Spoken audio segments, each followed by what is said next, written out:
Atomic habits அப்படின்ற புத்தகத்தில் உள்ள 9 மிகச்சிறந்த வரிகளை தான் நம்ம இன்னைக்கு பார்க்க போறோம். இது நம்ம 99 கோட்ஸ் ஃப்ரம் 99 புக் செக்மெண்ட்ல வரக்கூடிய எபிசோட் நம்பர் 31.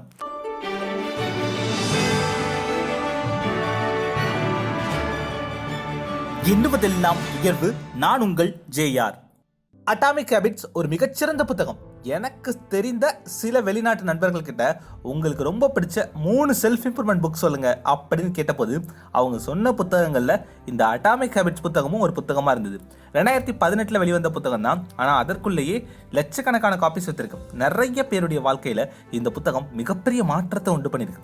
இந்த புத்தகம் சொல்லக்கூடிய விஷயங்கள் ரொம்ப ரொம்ப சிம்பிளான விஷயங்கள் தான். உங்களுடைய பழக்கங்கள் தான் உங்களுடைய வாழ்க்கையை தீர்மானிக்குது. கடந்த 3 வருஷத்தில் நீங்கள் என்னென்ன பழக்கங்களை மேற்கொண்டீங்களோ அதனுடைய மொத்த உருவமாக தான் இன்னைக்கு இருப்பீங்க. இப்போது அடுத்த 3 வருஷத்துக்குள்ளே உங்கள் வாழ்க்கை எப்படி இருக்கணும் அப்படின்னு நினைக்கிறீங்களோ அந்த மாதிரி ஒரு வாழ்க்கையை வாழ்வதற்கு தேவையான பழக்கங்களை இன்னையிலேருந்து பண்ண ஆரம்பிச்சிங்கன்னா அது போல் ஒரு வாழ்க்கையை அடுத்த 3 வருஷத்தில் உருவாக்க முடியும். எதிர்காலம் அப்படின்றது அதுவாக நடக்கிறது இல்லை, நம்மளாக உருவாக்குவது தான். நம்முடைய எதிர்காலத்தை ஒரு மிகச்சிறந்த எதிர்காலமாக நம்மளால் உருவாக்க முடியும். அதுக்கு இன்னைக்கு நம்ம மிகச்சிறந்த பழக்கங்களை கடைபிடிக்கணும். நம்ம தோனி சொல்கிற மாதிரி ரிசல்ட்டை பற்றி கவலைப்படாதீங்க, ப்ராசஸில் கவனம் செலுத்துங்க. தொடர்ந்து நல்ல நல்ல ஹேபிட்ஸை கடைபிடிச்சிட்டு இருந்தீங்க அப்படின்னா மிகச்சிறந்த வாழ்க்கையை உருவாக்க முடியும் அப்படின்னு இந்த புத்தகத்தில் சொல்கிறாங்க.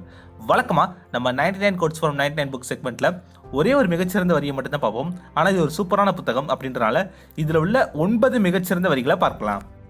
ஃபர்ஸ்ட் பாயிண்ட் என்னென்னா, some people spend their entire life waiting for the right time to make an improvement. நிறைய பேருக்கு நம்ம என்னென்ன நல்ல பழக்கங்களை மேற்கொள்ளணும்னு தெரியும், ஆனால் நான் அடுத்த வாரத்துலேருந்து இதை ஆரம்பிக்கிறேன், மண்டேலேருந்து ஆரம்பிக்கிறேன் அப்படின்னு சொல்லுவோம். இல்லை அடுத்த 1ஆம் தேதியிலேருந்து ஆரம்பிக்க போகிறேன் அப்படின்னு சொல்லுவோம். இல்லை இது நவம்பர் மாதமா, இந்த 1.5 மாதத்தை விட்டுருங்க, ஜனவரி 1லேருந்து நான் இதை பண்ணுறேங்க அப்படின்னு சொல்லுவாங்க.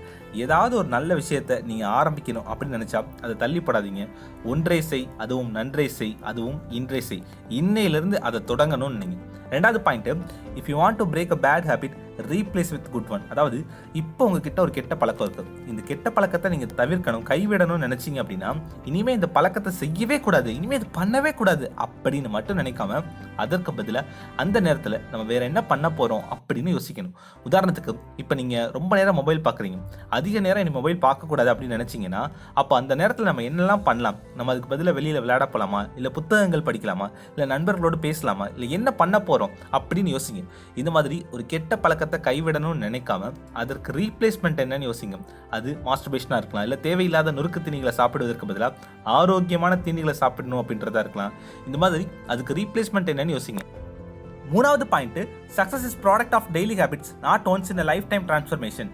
வெற்றி அப்படிங்கிறது நம்ம டெய்லி என்ன பண்ணுறோமோ அதை பொறுத்து நமக்கு கிடைக்கக்கூடிய ஒரு காம்பவுண்ட் எஃபெக்ட் தான். ஒரே நாள்லேயே இங்கே யாரோட வாழ்க்கையுமே மாறிடாது.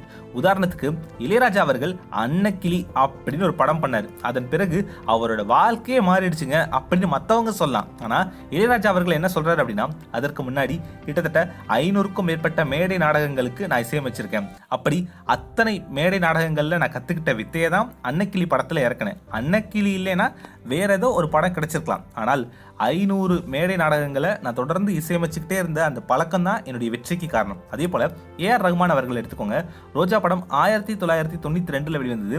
அந்த ஒரே படத்திலே என்னுடைய வாழ்க்கை மாறிடுச்சு அப்படின்னு அவர் எங்கேயும் சொன்னதில்லை. அதற்கு முன்னாடி கிட்டத்தட்ட 300க்கும் மேற்பட்ட விளம்பரங்களுக்கு அவர் இசையமைச்சிருக்கிறார். அதற்கு முன்னாடி நிறைய மேடைகளில் அவர் வாசிச்சிருக்கார். அவ்வளவு நாள் நான் தொடர்ந்து செஞ்ச விஷயங்கள் மூலமாக தான் எனக்கு ரோஜா படத்தில் வாய்ப்பு கிடைத்தது. அதன் மூலம் என் வாழ்க்கை மாறிச்சு. என்னுடைய பல நாள் உழைப்பும் பல நாள் நல்ல பழக்கங்களும் தான் எனக்கு வெற்றியை கொடுத்துச்சு. அதே மாதிரி உங்களுக்கு எவ்வளோ வேணால் திறமை இருக்கலாம், அது மட்டுமே பத்தாது. நல்ல பழக்கங்களை தொடர்ந்து கடைபிடித்தால் தான் வெற்றி கிடைக்கும், அந்த வெற்றியை தக்க வைக்கவும் முடியும் அப்படின்னு ஏஆர் ரஹ்மான் சொல்கிறார். 4வது point, forget about goals, focus on system instead. பொதுவாக எல்லா புத்தகத்துலையுமே என்ன சொல்லுவாங்க அப்படின்னா, கோல்ஸ் ரொம்ப முக்கியம், இலக்குகள் தான் ரொம்ப ரொம்ப முக்கியம், short term goal long term கோல்னு வச்சுக்கோங்க அப்படின்னு சொல்லுவாங்க இல்லையா? ஆனால் இந்த புத்தகத்தில் இலக்குகளை விட சிஸ்டம் தான் ரொம்ப முக்கியம். அதை எப்படி அடைய போகிறோம் அப்படின்னு அந்த சிஸ்டத்தை உருவாக்குங்க, அதை கடைபிடிங்க.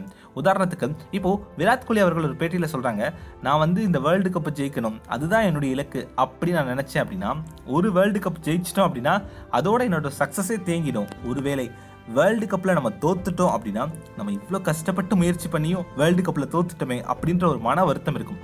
அதற்கு பதிலாக இந்த உலகத்தின் தலை சிறந்த கிரிக்கெட் வீரர்களில் ஒருத்தராக நானும் இருக்கணும் அப்படின்ற மாதிரி நான் நினைக்கணும். அப்போ அதுக்கு என்ன பண்ணும், அதுக்கு நான் டெய்லி ப்ராக்டிஸ் பண்ணணும், என்னோட உடலை ஆரோக்கியமாக பார்த்துக்கணும், நல்ல உணவுகளை சாப்பிடணும் அப்படின்னு அந்த கரெக்டான சிஸ்டமை நான் ஃபாலோ பண்ணுறேன்.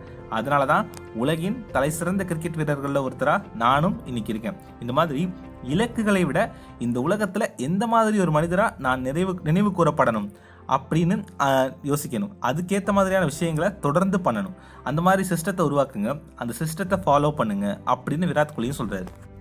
5வது பாயிண்ட் என்னன்னா, goals are good for setting the direction but system are best for making progress. அதாவது கோல்ஸோட அதோட ப்ராக்ரஸ் தான் ரொம்ப முக்கியம். உதாரணத்துக்கு இப்போ நான் மதுரையில் இருக்கேன், மதுரையிலேருந்து டெல்லி போகணும்னு ஆசைப்பட்றேன். அப்போ டெல்லி தான் என்னுடைய இலக்கு. ஆனால் அந்த இடத்துக்கு நான் எப்படி போக போகிறேன் அப்படின்னு திட்டமிடணும்.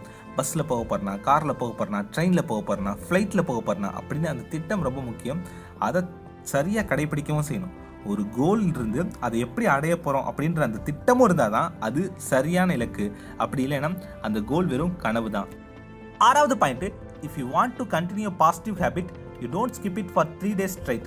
சரி, இப்போ நம்ம ஒரு இலக்கை தீர்மானிச்சிட்டோம், டெய்லி நம்ம எக்ஸசைஸ் பண்ணணும் அப்படிங்கிறது தான் இலக்கு. ஆனால் சில நேரங்களில் நம்மளால் தொடர்ந்து அந்த மாதிரி பண்ண முடியாது. நம்மளுக்கு உடம்பு சரியில்லாமல் இருக்கலாம், காய்ச்சலாக இருக்கலாம், வீட்டுக்கு யாராவது கெஸ்ட் வந்ததால் பண்ண முடியாமல் இருக்கலாம், இல்லை நம்ம ஏதாவது வெளியூர் போனதால் பண்ண முடியாமல் இருக்கலாம். இந்த மாதிரி வெவ்வேறு காரணங்களால் தொடர்ச்சியாக பண்ண முடியாத மாதிரி இருக்கலாம். ஆனால் 3 நாள் அந்த மாதிரி பண்ணாமல் இருக்கலாம். 4வது நாள் கண்டிப்பாக எவ்வளோ வேலைகள் இருந்தாலும் அந்த வேலையை நீங்கள் பண்ணி தான் ஆகணும்.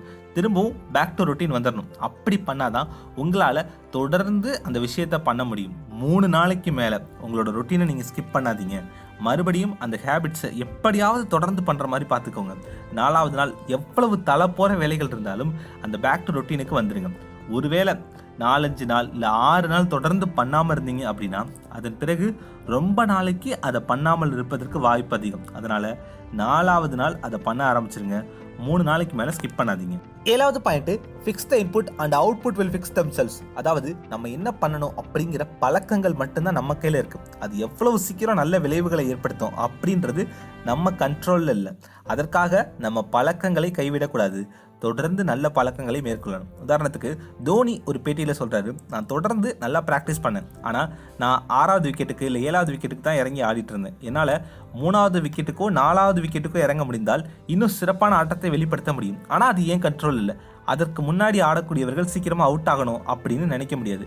அப்படியே அவங்க அவுட் ஆனாலுமே என்ன அந்த விக்கெட்டுக்கு இறக்கி விடுங்க அப்படின்னு எதிர்பார்க்க முடியாது. ஏன்னா அது கேப்டனோட கையில் தான் இருக்குது. இருந்தாலும் இதையெல்லாம் நான் நினச்சி வருத்தப்பட முடியாது. சரியான வாய்ப்புகள் சரியான நேரத்தில் என்னை தேடி வரும். அதற்கு முன்னாடி நம்ம தயாராக இருக்கணும் அப்படின்னு ஒவ்வொரு நாளும் நான் அதற்காக ப்ராக்டிஸ் பண்ணிக்கிட்டே இருந்தேன்.